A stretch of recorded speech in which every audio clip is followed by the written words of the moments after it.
It changes you in every way possible to help the physical medium facilitate the energy and the transformation of their own body into the material that is then used and exuded out to form,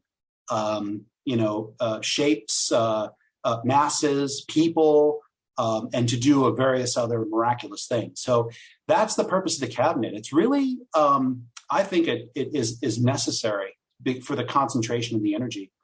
They can do things in the cabinet and lock it down. That stuff that is happening in the cabinet does not happen outside the cabinet. They can use it as an experimental space. It also has a psychological effect of being a safe space for the person who's being worked on.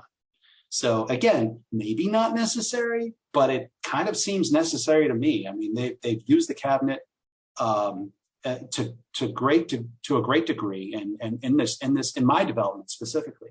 We actually have two cabinets, one for Alex as well. So we have one for me, and then Craig built another for Alex, because Alex will sit in the other cabinet periodically, and they will use they are doing sort of energetic expressions with him. It's not ectoplasmic, but it's something else. They described it as something more less of substance and really more energetic. I know we just don't have words for it, but Alex was in his cabinet, and Vicky was touched on her head. A hand came out and sort of touched her head. Was it an ectoplasmic hand? It wasn't. They described it as not being ectoplasmic. It was something else, and something that was not so much made up of the physical matter and energy of Alex and the team, but rather some kind of energy construct that they created and then were able to manipulate and use in the room. Wow. Yeah, I don't quite know what that is. But they were doing that work with him, and they've done that a few times, just to see they're very experimental.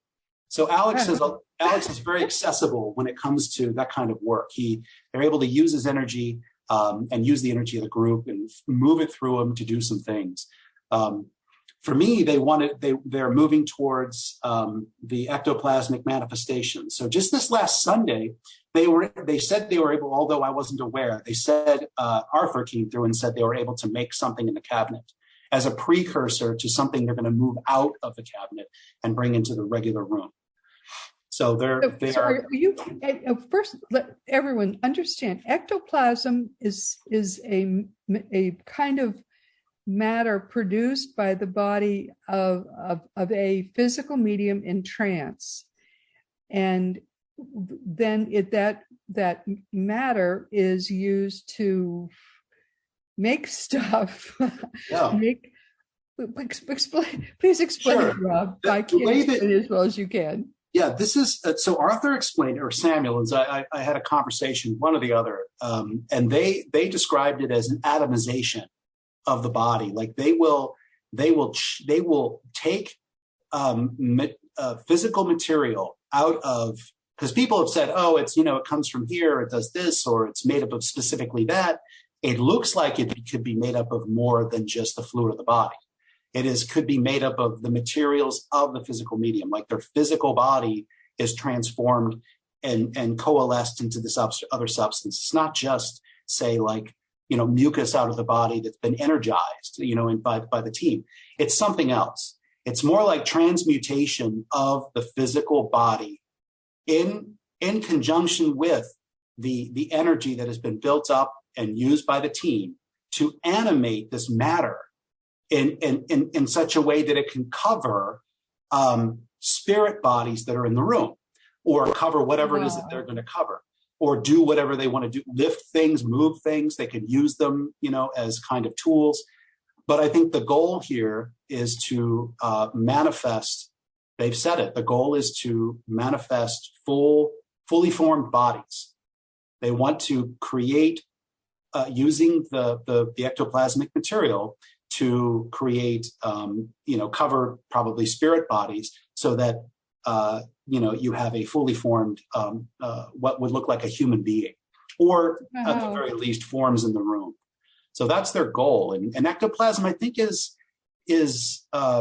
a catch-all term for this stuff that's used, but I think there's a lot more going on with this ectoplasm than we've been led to believe. It is, I think, can be composed of loose material in the body, fluid or whatever, but I think it's more than likely composed of like a transmutated physical material of the person themselves. Like, you're taking matter from my body and turning it into something else, and then returning it to its regular state, but in such a way that is not necessarily dangerous to the medium.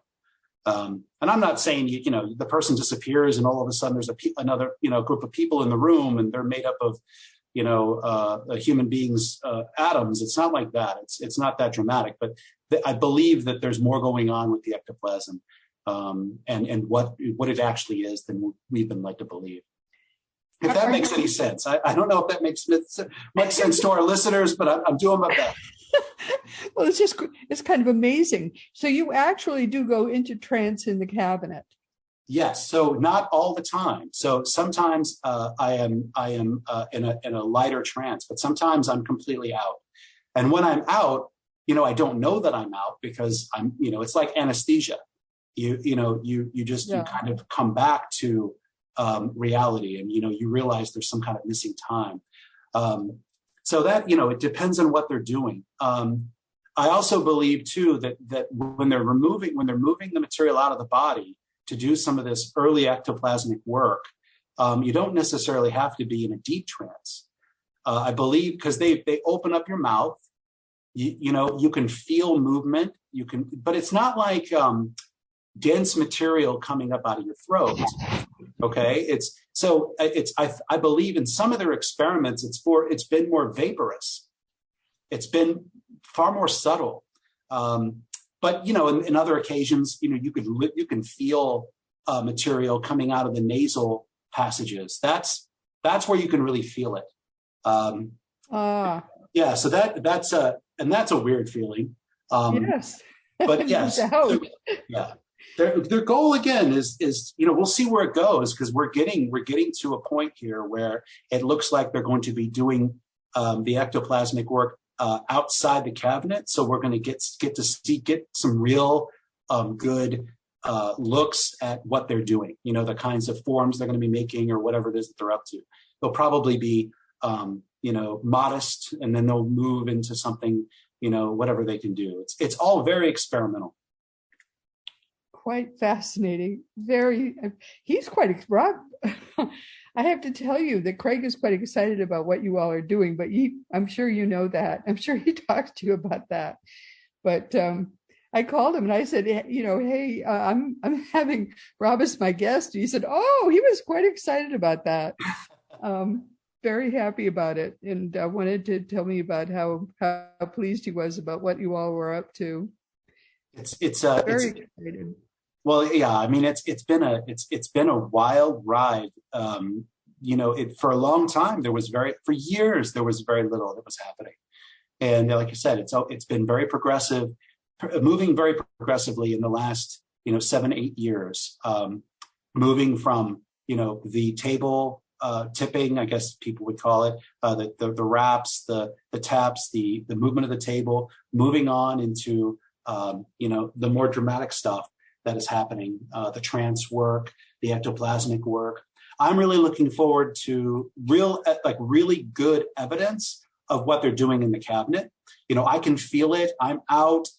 There are things that people have mentioned before, luminous pool of light on the ground. A former sitter once noted, there are things that happen, but I'm really looking forward to some serious evidence of the work that they're doing. Yeah, Craig said that they're basically using you all as an experiment, which kind of is, it's kind of fun to think of beings not in bodies using you as an experiment to see just what's possible, and basically showing that almost anybody who is willing to devote themselves to doing what you're doing could do what you're doing.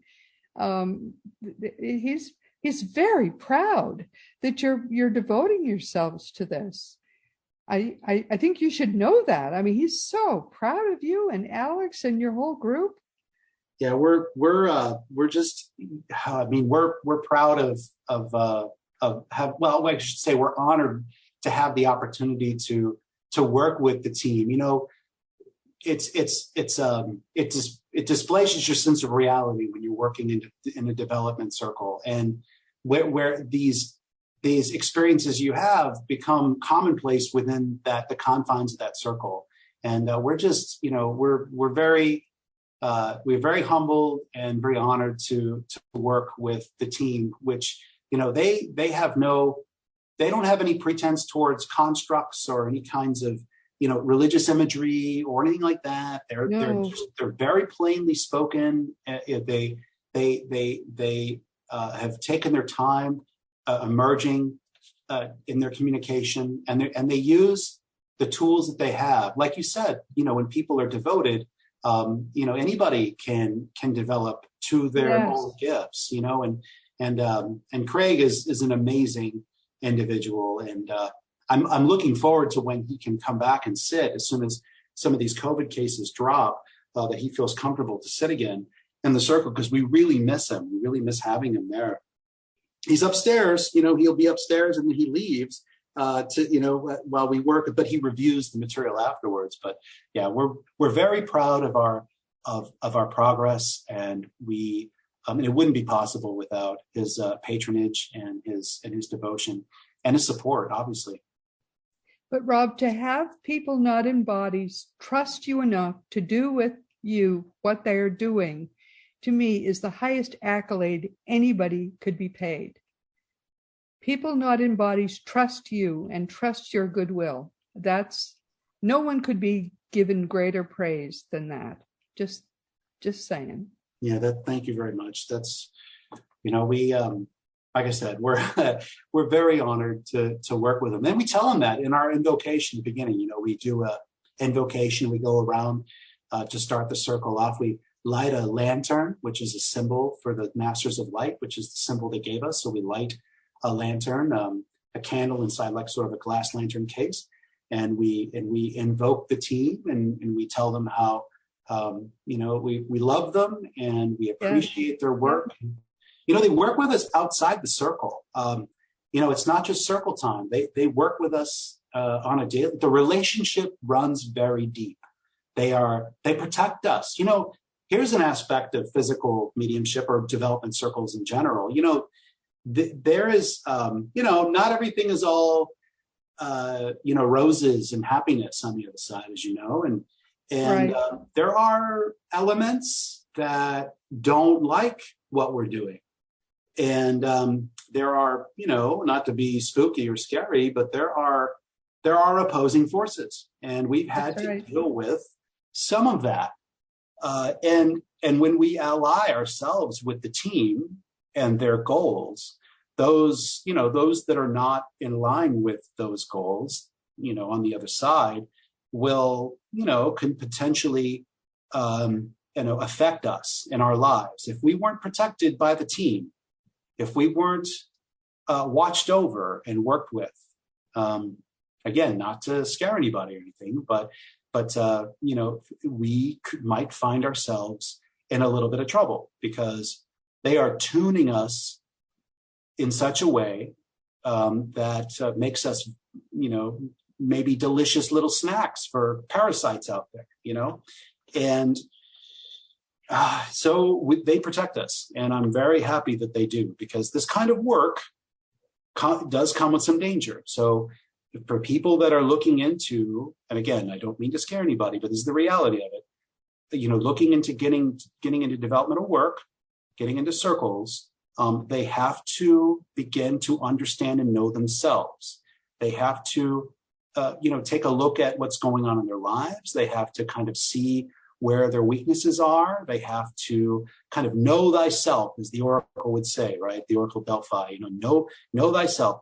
And in so doing, they can help discern the energies that are around them, because we become very tuned to what's moving around us all the time. and we go out into the public, there's a lot of things that are swirling around out there, and you can begin to feel this. So when you're being tuned by a team,